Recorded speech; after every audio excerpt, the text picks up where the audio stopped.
So in this module, we're taking another one of our big jumps in our chronology here in this course. We're going to be moving from Galileo and his debate with the church in the 1600s to the life of John Henry Cardinal Newman and Vatican I in the 1800s. So we're jumping 200 years of history here, and obviously there is a lot that goes on during those 200 years that we're going to be talking about, at least briefly here in this module. But with this most recent 200-year jump, we're getting really quite a bit closer to our own time. And here in this module and then the final two, we're going to really be engaging with issues that are still active, still going on in our church in a significant way. Now drawing on some of the preceding couple of modules as well, right? So that the dialogue or debate between Protestantism and the Catholic Church is still going on, and it's certainly going to be an issue when we talk about Newman, who himself is a convert from a sort of evangelical Anglicanism and then a high Anglicanism before entering the Catholic Church. So there's going to be quite a bit of reference to Protestant engagement here in talking about Newman. And then also with Galileo and the issue of the relationship between faith and science, or faith and kind of the academy and the use of reason, is also going to be an issue here as we look at Newman and also look at what the church does in Vatican I. So we're starting to tie together sort of the more modern issues in our course here in this module, where we're moving to the 1800s. And in terms of the scope of church history, of course, now we're practically in our own backyard. And of course, turning to John Henry Cardinal Newman, in many ways, I think you could see him as kind of a touch point for this course as a whole. Obviously, as a course offered at Newman University, there's a resonance here. There's a reason why the university would be named after this figure. For myself, there's a real connection with Newman. As a convert, I read Newman as I was thinking about entering the church, and in particular read his Apologia, which is his account of his own conversion process, which he published in his lifetime, which I found very helpful in thinking through many of those issues myself. So Newman has a resonance for our school. Newman has a resonance for myself personally. And also what we're going to focus on here on the module, there's a lot that we could say about Newman, but I really want to focus for this course on his essay on the development of Christian doctrine. And so he wrote this work basically dealing with and explaining and giving really the definitive account of the Catholic understanding of how doctrine develops, right? And in many ways, that's what we've been doing throughout this entire course, is talking about how different doctrines develop, how the understanding of Christ develops through the Arian controversy into the Christological controversies, how the understanding of the church develops through Donatism and on and down through the Reformation, right? That we've seen these issues come up over and over again throughout the course, and seen how the church's understanding, the church's teaching develops over time. And in many ways, Newman is the figure who really gives the definitive Catholic account of how that works. And of course, as I said, Newman is somebody who's really engaged in the debates of his day, the debates of our modern era. And so he is really kind of addressing the idea of the development of doctrine as part of his conversation with those outside the church, particularly Protestants, but also, I think, those more academic critics of Christianity. So if that we can understand Newman's understanding of how doctrines develop, this isn't going to just be of historical interest. It will actually also equip us to better explain our faith and explain how doctrine has developed over time. Because, of course, this is still a significant issue anytime Catholics and Protestants sit down and try to discuss doctrinal matters together. Coincidentally, or through divine providence, I don't know which, just this very morning as I was preparing to come and record this module, I was in a class where this very conversation came up. When we were talking about monasticism and how monasticism develops in the 4th century in the Catholic Church. And there was a Protestant student in the course who kept asking, right? Well, where is this in Scripture? Where is there this idea of withdrawing from the world and entering into a life of prayer and contemplation? Where is that in Scripture? And I gave a number of answers that I thought, were good. But the student kept insisting, well, where is this in Scripture, right? And I think that in many ways encapsulates what Newman is trying to address, right? That as Catholics, we of course believe that the seeds for all Catholic doctrine are contained in that initial deposit of faith, which includes both Scripture and also the oral tradition of the apostles, but that those seeds can then be developed through the subsequent history of the church, right? And that the Spirit continues to guide the church as it contemplates that deposit of faith, as it deals with different problems through the centuries, so that we're not left with just what was initially deposited, but in fact, doctrines will continue to develop as the church reflects on that deposit of faith and deals with the world around it. And whether or not that is valid, whether or not that is how the faith ought to work, is in many ways one of the pivotal dividing points between Catholics and Protestants, even to this day, and even to this morning in my undergraduate class. And so I think understanding Newman, understanding what he's dealing with, why he's dealing with it, and how he answers these questions is going to be very valuable for us as we go about trying to explain our own faith, whether we're catechists or just Catholic lay people explaining what we believe. And then also I want to end the module, after talking about Newman a bit, to look at some of the big issues in the church towards the end of his life, particularly what happens in Vatican I, and then also maybe even use that key issue in Vatican I of papal infallibility to talk a little bit about how Newman understands the development of doctrine. So first off, though, let's turn and take a look at John Henry Cardinal Newman and get a sense of his context before we dive into his understanding of doctrinal development. So, by now you're very familiar with the different litanies that make up this course. And so the one I will invoke here is to say, I'm not going to give you an exhaustive account of Newman's life. There are lots of places where you can look for that. Wikipedia, of course. Perhaps a better choice would be Newman's own account of his life, and particularly his conversion and his Apologia Pro Vita Sua, which is, again, as I said before, his account of his conversion, which he produced. It was published in periodical form during his life, and he published it in response to some very harsh criticisms of him. And if you'll recall from your kind of world history or just something you may have read sometime, right, that in Great Britain, being Catholic in the 1800s is not going to be a very popular position. You'll recall referenced Henry VIII and the whole break between the Anglican Church in England and Catholicism, and for quite a while thereafter, being Catholic wasn't simply a rejection of Anglicanism. Rather, it was seen as kind of anti-English or anti-British. And in fact, it was very harshly penalized for quite a bit of modern British history. And only fairly recently have some of the final restrictions on Catholics in public life been lifted.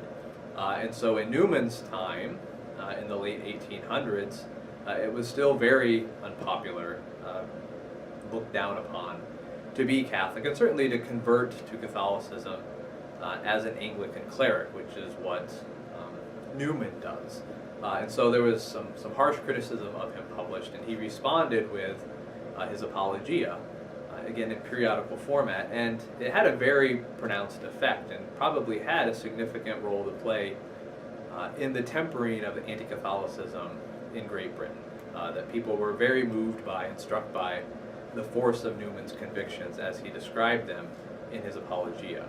And so it really was an influential work, and is really certainly worth reading, especially if you are working with or know people going through the conversion process. I highly recommend it. But we've gotten a little bit ahead of ourselves here. Newman is born in 1801, the start of the 1800s, and he dies in 1890. So he really spans the 1800s and lived to a ripe old age. He grew up, and very early on, at the age of 15, he had a kind of intense commitment to his faith and religious devotion. He embraces the idea of a celibate life devoted to the church from the age of 15 on. Now, very initially, he was connected with an evangelical form of Anglicanism. But as he got older and as he went to college, he had a gradual development and moved into a more high Anglican form of Anglicanism, a high church form of Anglicanism. And if you'll recall from our brief discussion of the Anglican Church, really from the outset, from Henry VIII's time on, there has been kind of these two halves within the Anglican communion. There are those who really would restrict the English Reformation to primarily issues of church authority, and really want to maintain what we might call a lot of Catholic type doctrines, Catholic practices with the sacraments and the liturgy and the liturgical year and all of that. And then there are those within the Anglican communion who are more influenced by the Continental Reformation, by Luther and Calvin, and would move further in the direction of Luther and Calvin in terms of doctrine, sacraments, and church life. But Newman gravitates towards the high church, or the more Catholic form of Anglicanism, if you will. And he has very successful education, very successful early career, and is eventually appointed to a teaching position at Oxford. And at this time, there's not any sort of separation of church and state. So he's a cleric. He's working at Oxford and teaching. Again, he shines among his peers. And he is involved with a movement there in Oxford in his kind of young adulthood called the Oxford Movement. And what is this? Well, again, there's a lot that you can read on this in any account of Newman's life, or a number of kind of prominent 1800s converts to Catholicism. But this is a movement within the sort of high church Anglican world where they are really kind of pushing even more than typical for that kind of society for a greater return to what we could say is Catholic tradition, right? So really questioning some of the Continental Reformation's influences in the church and pushing for some continuity with the larger Catholic tradition. And they were involved in publishing a series of tracts where they would write these short tracts dealing with different issues of the faith or doctrine, and circulate them around as a way of provoking discussion, and they hoped ultimately provoking some real change in the practice and teaching of the Anglican Church in their day. And so Newman is very much involved in this, and it's a notable phenomenon in Oxford during his time there. Now, of course, there are certainly those who strongly oppose that movement as well, and so it's a kind of heated polemical environment. Now, to cut a long story short, Newman eventually reaches the point where he sees that movement within Anglicanism as ultimately insufficient. And as he teaches and as he studies and as he is involved in this ongoing debate, he becomes more and more convinced that ultimately what he has to do is not just push for a higher form of Anglicanism, but himself actually enter into communion with the Catholic Church. And again, I wish I could talk more about this. It's a fascinating process to watch. And one of the things that I've read of Newman is he has a series of sermons on justification, which are really, again, fascinating. I would highly recommend them if you're interested in these issues of conversion and debates between Protestants and Catholics when it comes to justification or salvation. Because in those sermons, which he wrote while he was still Anglican, you can see him kind of grappling with the basic conflict between, say, a Lutheran Calvinist view of how salvation works and a Catholic view. And you can see himself kind of almost being dragged, kicking and scratching to more and more of a Catholic conclusion of how justification should be understood. And it is fascinating to see him writing and delivering these sermons as a Protestant, as an Anglican, where he's reaching what are essentially Catholic conclusions about justification. And that continues in other areas that he's thinking and writing about, to the point where in the 1840s and 1845, he enters finally into the Catholic Church. And again, just think about the dates here, right? That this is really kind of at the midpoint of his life between 1801 and 1890. So really kind of at the midpoint, basically. In his 40s, he makes this conversion. And so this would be, as you might imagine, a pretty significant disruption to his life. This is not something he did lightly. This is not a case of somebody going off to college and changing the religious affiliation. He was an established teacher and cleric, right? So this is going to change his employment. This is going to change his standing in the community. He has many long-standing relationships that this is going to disrupt. But he's convinced that this is what, of course, he needs to do. And so he does enter into the Catholic Church and fairly quickly falls into kind of a similar lifestyle, albeit now as a Catholic. And so he enters the oratory, which is an order within the church devoted to basically the life of the mind and teaching and writing. So a natural fit for him. And then he spends the rest of his life basically engaged with the life of the church, and especially the intellectual side of the faith, right? So he's a prolific writer, but he's also somebody who's out there doing things as well. He played a central role, as many of you might know, in the founding of the first Catholic university in Ireland. And he wrote a whole book on the idea of the university, which is a very important book on universities in the modern era, and particularly for religious or Catholic universities.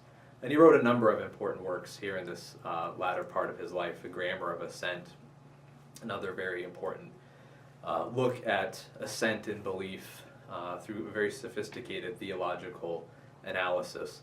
So he does a lot there, as I kind of gloss over a lifetime accomplishment of impressive work. And as most of you probably know, right, he does become, of course, a cardinal before his death. John Henry Cardinal Newman, we call him. Now, blessed John Henry Cardinal Newman. So he does receive the red hat in recognition of his preeminence in the area of theology and the Catholic life of the mind. But there is some opposition to him receiving, being made a cardinal. Because he did take some very decisive positions in his day. And one of the things that created some resistance to him being made a cardinal was his initial resistance to the idea of defining papal infallibility at Vatican I. Now, Vatican I happened well before his death, and Newman accepted the decision of the council and says that he never disagreed with the idea of papal infallibility. He was just concerned about the effect of defining it at that time and how it might be implemented. But we will get to that here a little later. Ultimately, Newman leads a very long life, writes a great deal of important work, plays an important role in the church in his day, and we can only touch on those things briefly here. So I would encourage you to read more, especially the Apologia and those sermons on justification, but also really anything by Newman is going to be worthwhile. What we're going to focus on here then next is specifically another one of his pivotal works, his essay on the development of Christian doctrine, and to see how Newman, as a convert, deals with and understands this idea of doctrinal development and explains it in a way that will be very useful in terms of discussing things both with Protestants, but also with more academic skeptics who would question the Catholic position on things. So as we turn now to look at Newman's essay, what is going on here, and what specifically is the context for this particular work? Well, again, I would encourage you to get a copy of the essay and read it for yourself. It's certainly worth reading. One of the things I haven't mentioned so far, which many of you probably already know, is that Newman is really a great stylist. He's a master of English prose, and so even if it can be a little difficult at times for us to read kind of 19th century English, if you put in a little effort, it's certainly well worth it, because he really does have a wonderful way of expressing himself. And he had many admirers in his own day and in subsequent literary history who who really had no agreement with Newman in terms of his theology, but were admirers of his style. James Joyce, for example, the famous novelist, who's certainly not overly pious, said that Newman was really one of the greatest English stylists of any time.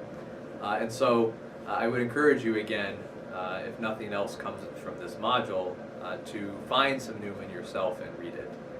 But for now, until you can read the essay on the development of Christian doctrine for yourself, well, what's going on there?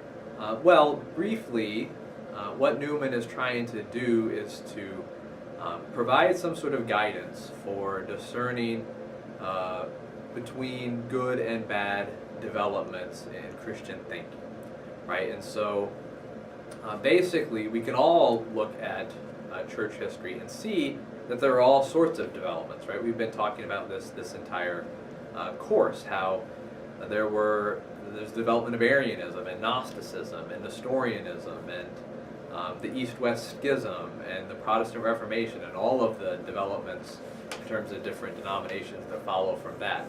So there's a whole plethora of different developments in church life and thinking. And so Newman, in the late 1800s, he writes this in 1878, is confronted with the task of how do we discern which developments are good and which developments are not, are in fact corruptions or deviations. And obviously this isn't just an academic question for him, right? As a convert, he needs to very much be able to explain why he thinks that certain developments in Catholic thinking and Catholic teaching and doctrine are true and valid, whether it's Marian devotion or papal authority, or any number of things like that, sacramental theology, but that other developments are not, right? Say Luther's understanding of justification or Calvin's understanding of the sacraments, right? How can we determine that what Lateran IV has to say about the Eucharist is good and true and valid, whereas what Calvin has to say about the sacrament of the Lord's Supper is not? And so this is what Newman sees as his task, is to explain what are the criteria that we could use to judge good, true developments from deviations or corruptions. And again, he's primarily looking at this in terms of the conflict between Catholics and Protestants, because again, as I mentioned a moment ago, this is really one of the key issues, that Protestants will take a great deal of issue with many Catholic doctrines that they would argue are non-scriptural, right? That papal infallibility or the bodily assumption of Mary or transubstantiation, they will say, well, where's the verse where we have that, right? Where is it written in Scripture? And if we can't point to a specific verse that explicitly says that this doctrine is true, they're going to say, well, that's a later kind of Catholic invention or Catholic elaboration. It's only what's originally there in Scripture that's going to be valid for us. So Newman is seeking to give an account of how we can determine that something is in fact a valid development.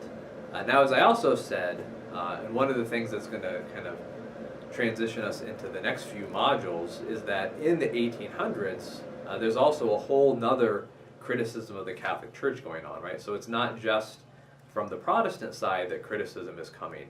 There's also a rising academic, scholarly criticism of Christianity in general and of the Catholic Church in particular.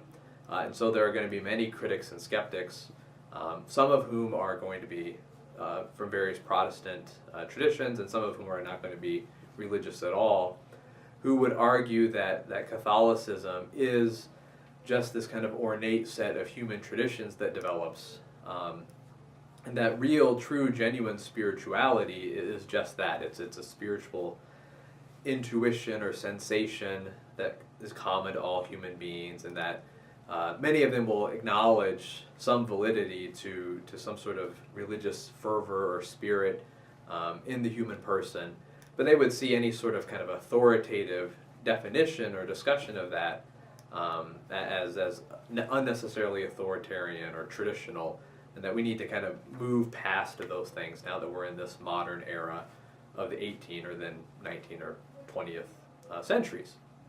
And so there's a lot of criticism of traditional Catholic doctrine, not just from Protestants, but also from academics who would reject all of this as just human invention being preserved for the sake of the power and money of clerics. And so Newman is also has this in mind as he's explaining how doctrinal developments can genuinely happen. All right, so he's got these two audiences he needs to address to explain to them why something like some various Marian beliefs are legitimate developments from early Christianity. Well, how does he go about doing that, right? And that's where we need to turn to kind of these 7 notes of genuine doctrinal development that he is going to provide for us. So what are the 7 notes of authentic doctrinal development that Newman puts forward in his essay on development of Christian doctrine? Now again, this is one of those things, yet again, where we could go on at great length about them, and we're only really going to be able to provide kind of the bullet point versions here, if you will. But I do want to run through these just to give you a sense of what Newman is arguing. And hopefully this will give you a good introduction to it that you could then go and read it yourself, or just think about how this would apply on some specific issues, perhaps in your discussion for the module. All right, so what are these 7 notes? Well, the first note is preservation of type, right? That is, this basically makes a point that many of us have probably heard before, right? That we can have development of doctrine but not change, right? And so the basic type, what makes a belief kind of what it is, needs to remain continuous. We're not going to have a fundamental change in our understanding of some aspect of the faith, right? And so we've seen this with a number of different topics we've looked at, right? That there is a real, say, development in the church's understanding of the nature of Christ, right, and of his divinity. That there's a real kind of decisive development that happens at the Council of Nicaea, and there is a real shift in the language used to talk about Christ's divinity. However, things remain kind of fundamentally the same, right? That the New Testament itself will talk about Jesus being God. In the Council of Trent, say, the discussion of Jesus being God is going to be in some ways very different, much more nuanced, much more technical language. But we can see, if we look through this, kind of the basic type remaining the same, right? And Newman uses kind of analogies from the natural world, right? That we can look at a baby and look at a grown man. Very different in many ways, but we can see the continuity there. Or you can use the example of an acorn in an oak tree, right? That sometimes it's going to be a pretty significant change, say from the Magnificat in the Gospels to kind of full-scale Tridentine Marian devotion, but still the type remains the same, that there's a continuity there that we can discern.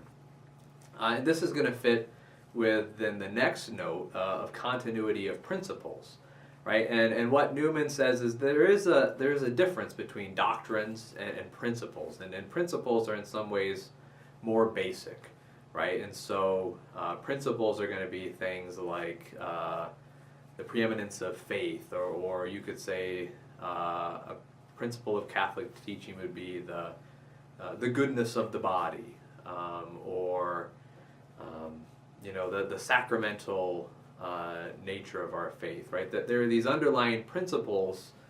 So when we talk about the sacramentality of Catholicism, there's not a particular doctrine we would point to. We would say this is something that informs a lot of different doctrines in our faith, whether it's talking about the Eucharist, or whether it's talking about marriage, or whether it's talking about the nature of the church as a conduit of grace.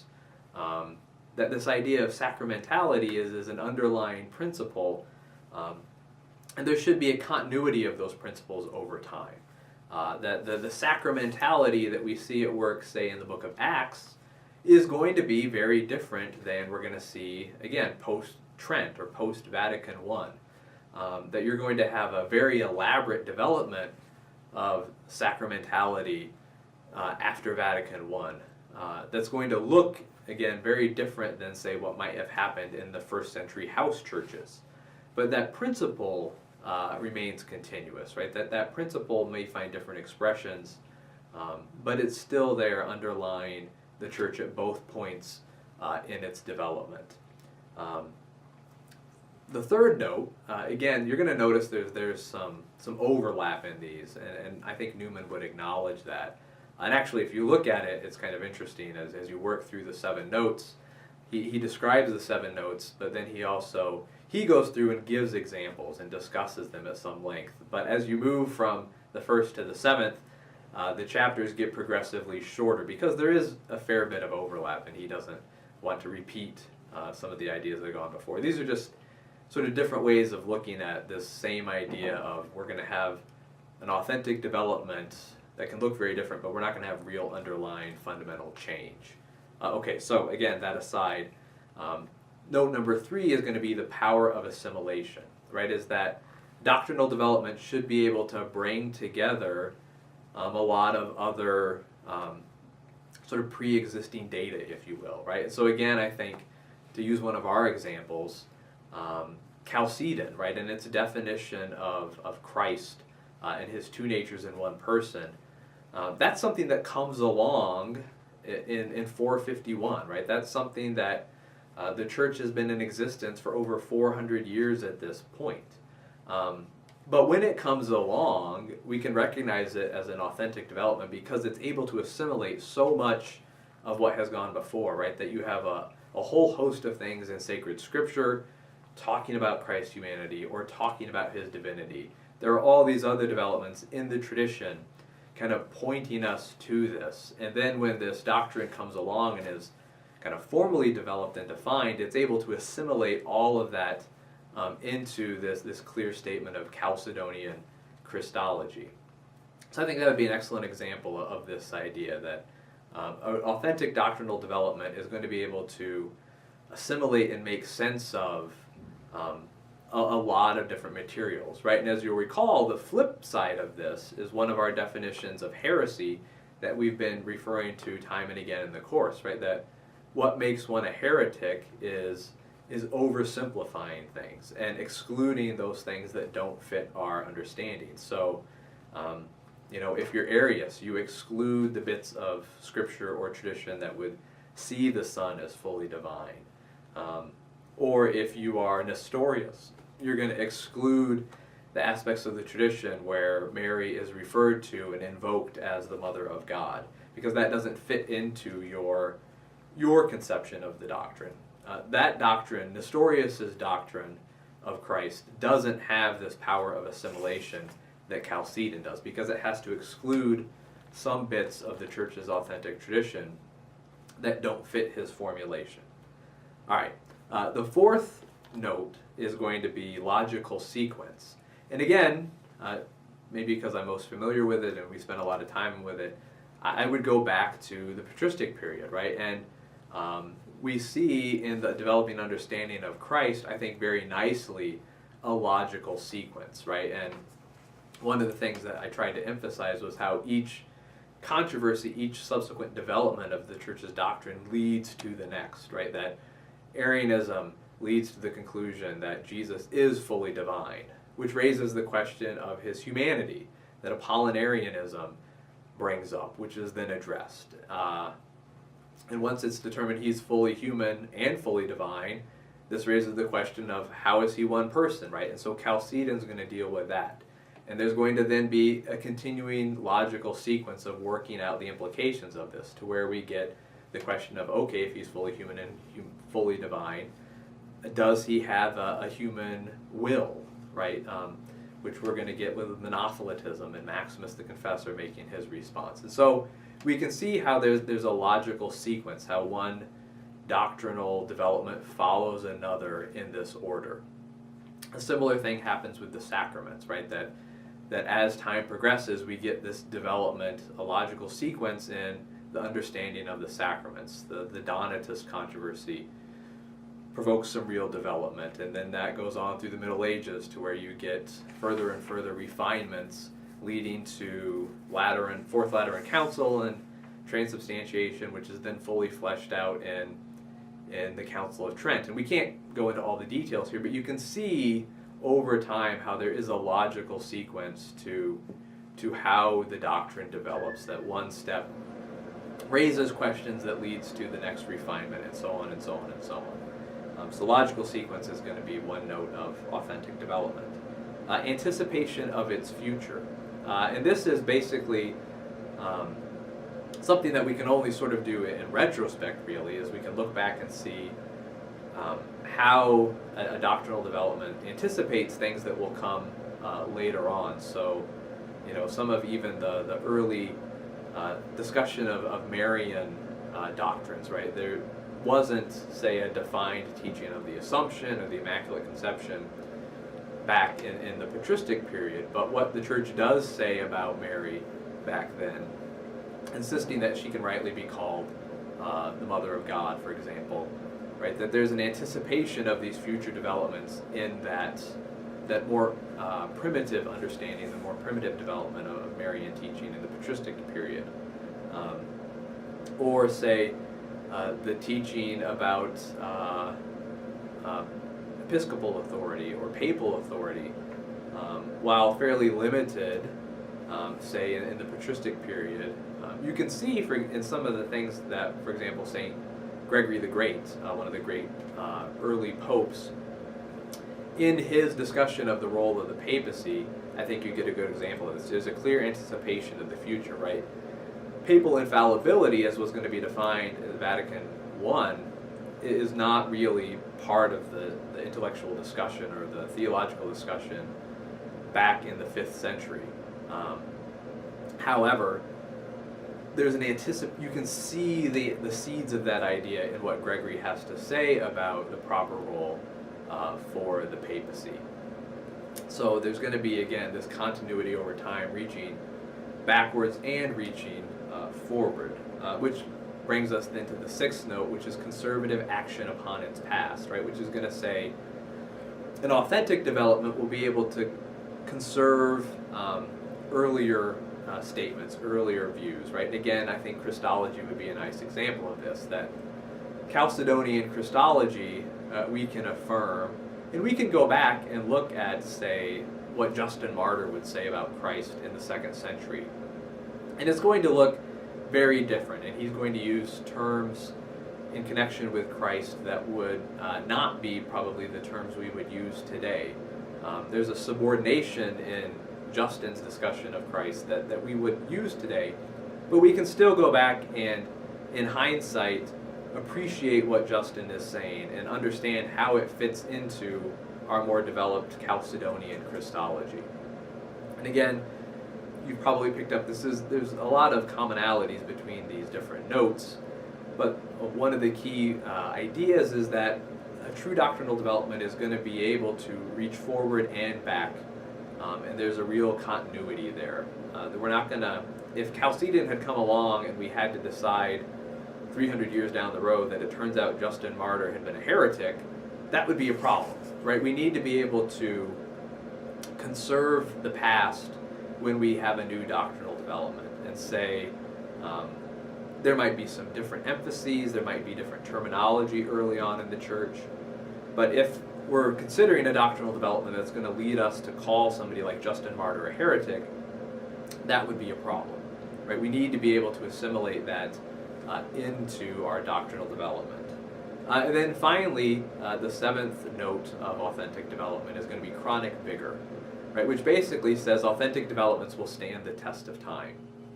And we have seen this play out many times, right? That Arianism may have been seen as a development when it was going on, right? And for a while there, it seemed like Arianism was going to win. Athanasius kind of seemingly standing alone against the Arian world, which is a bit of an exaggeration, but not too much. But of course, Arianism doesn't prevail. Donatism lasts for a very long time in North Africa, right? Really, Donatism only goes away with the rise of Islam, which really eliminates Christianity as a whole, more or less, from Northern Africa. But Donatism and movements like it, they don't end up prevailing. They don't have this chronic vigor. That this may be frustrating for us, right? Because there are going to be times where it won't be certain what is an authentic development and not. And so one of the things that Newman says is, one key test is this something that's going to last over time? Does it have chronic vigor? Is it something that's really going to resonate? It's kind of like, is something a classic, right? When we talk about literature, we talk about the classics. And sometimes you'll hear, this is an instant classic, which is kind of ridiculous, right? That the only way we can know if something is a classic is this something people will still be reading, still finding value in 100, 200, 300 years from now. And it's difficult to know that sometimes. Sometimes the most popular works at one period are going to fall by the wayside, and it's going to be maybe a more overlooked work that really has an enduring value. And the same thing is true when it comes to doctrinal development. That one of the key tests is whether or not a doctrine survives over time. All right, so those are the 7 notes that Newman lays out as the notes of authentic doctrinal development. And so we will leave that as our overview for now, and then turn briefly to a wrapping up discussion of Newman and also how he connects with some of the other things going on near the end of his life, particularly Vatican I. Now, before we move away from Newman towards looking at Vatican I to wrap us up, I thought it might be helpful just to look at a couple different examples of thinking through these notes of authentic development and how they might apply to some real life issues. Right? And one issue that would kind of be an obvious choice would be thinking about the doctrine of the Immaculate Conception. And this is something that happened in Newman's lifetime, right? It's in 1854 that the Immaculate Conception is formally defined as church teaching. And it defined on the Pope's authority, which is then affirmed in the definition of papal infallibility in Vatican I in 1869 and 70. But Newman is alive right when this happens, so he would have been thinking about this, talking about this. It would have happened prior to him writing this essay on the development of Christian doctrine. Right? And the Immaculate Conception is a prime example of the kind of development that many Protestants would take issue with. Right? They would see it as a kind of unnecessary extension well beyond what Scripture would have to say about Mary. And they would see it even as a, not just unnecessary, but a contrary to what they see in the Bible about all men sinning and all men needing salvation. And what happens with the Immaculate Conception? Well, again, I think this is a huge, complicated story, but in many ways it embodies this, these 7 notes of authentic development that Newman talks about. Right, that it takes a great deal of time for the church to reach this conclusion. 1854 is when this is official church teaching.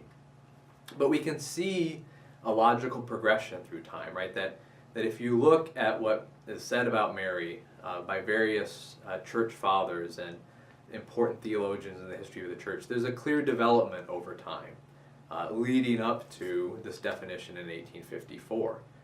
But there is still a fundamental continuity, and we don't have to say anybody was horribly wrong, right? Even St. Augustine, the 400s, this formal definition of this teaching is far in the future.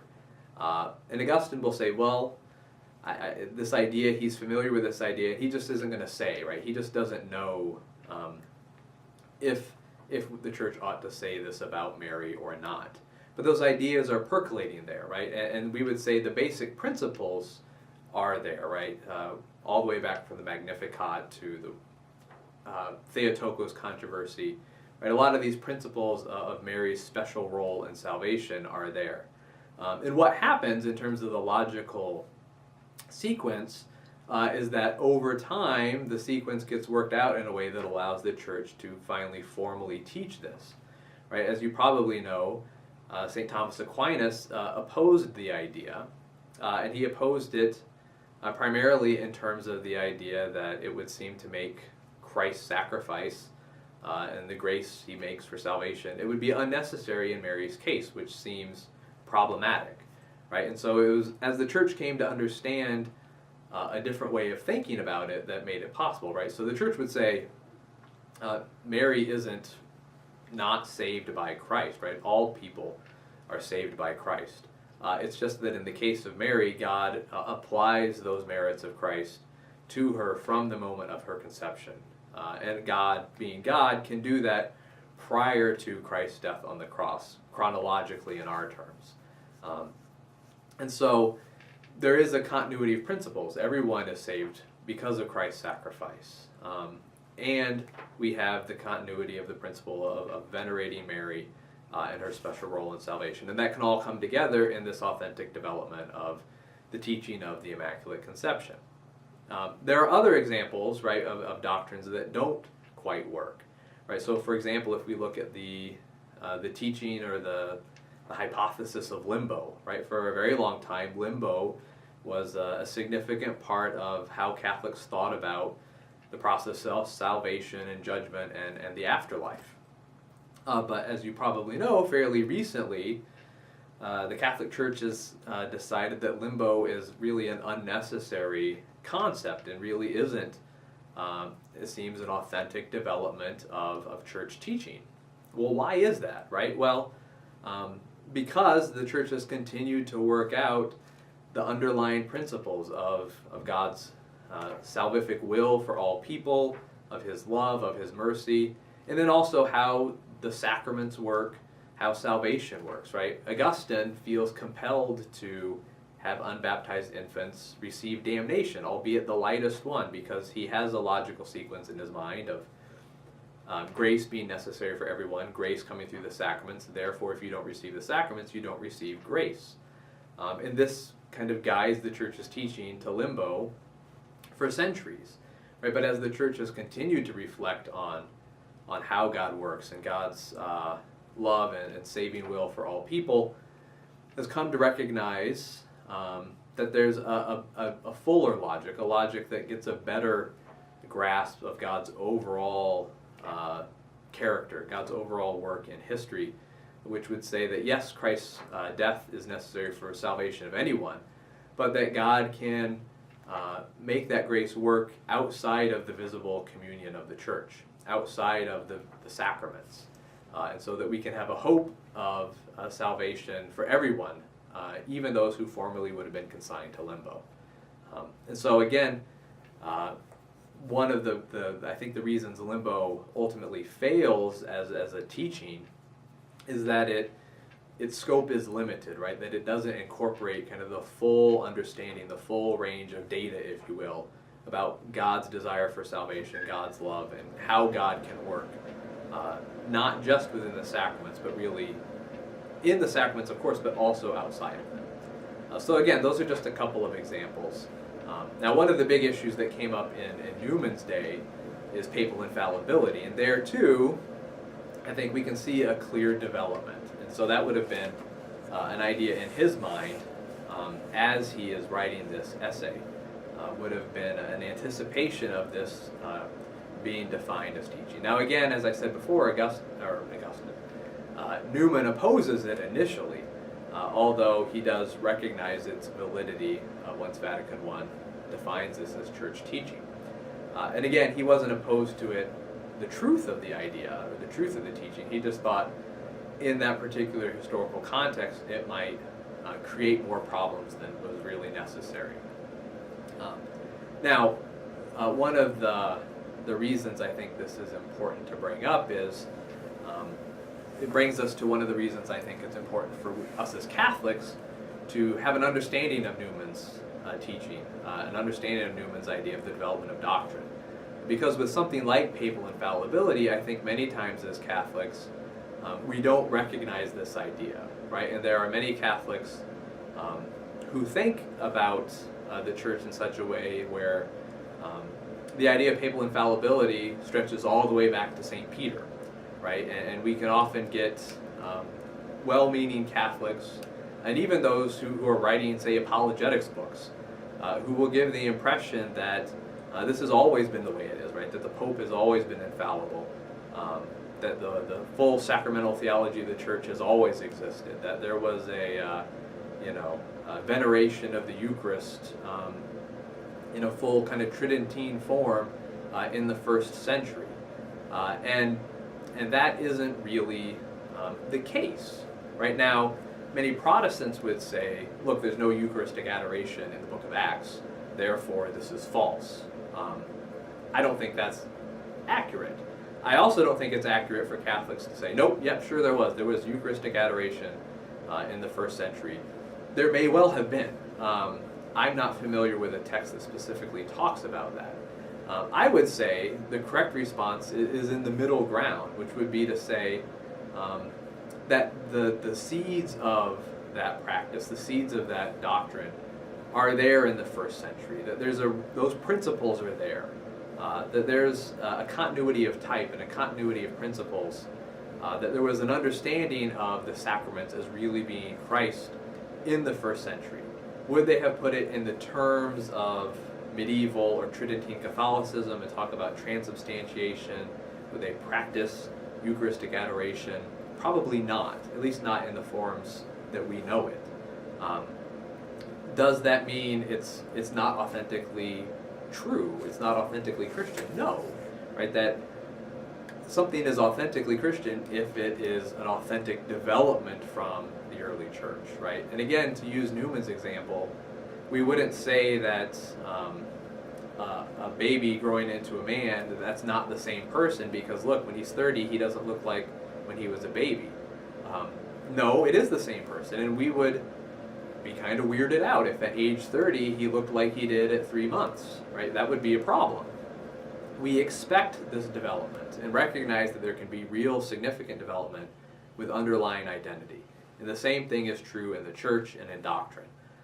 That we shouldn't insist on finding Trent in the book of Acts, because in that form it's not there. The seeds for it are there. It is one and the same tradition, just at different points, and Newman gives us a way of arguing for that.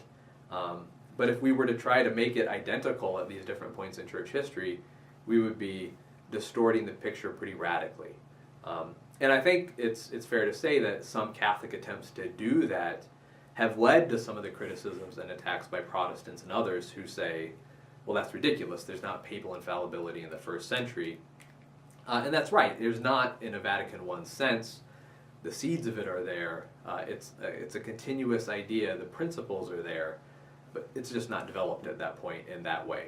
So anyway, I've already gone on at more length than I intended to in this brief introduction to Newman and his understanding of the development of doctrine, and an even briefer discussion of Vatican I. So in the next module, we'll be taking the next littler step forward in church history, talk a little bit more about Vatican I, and talk specifically more about the developing conflict between the church and kind of skeptical, scholarly, and academic critics, which is then going to develop into the controversy or heresy of modernism. So we'll talk about that next time. In the meantime, I look forward to hearing your thoughts, and questions and ideas on the discussion board about Newman.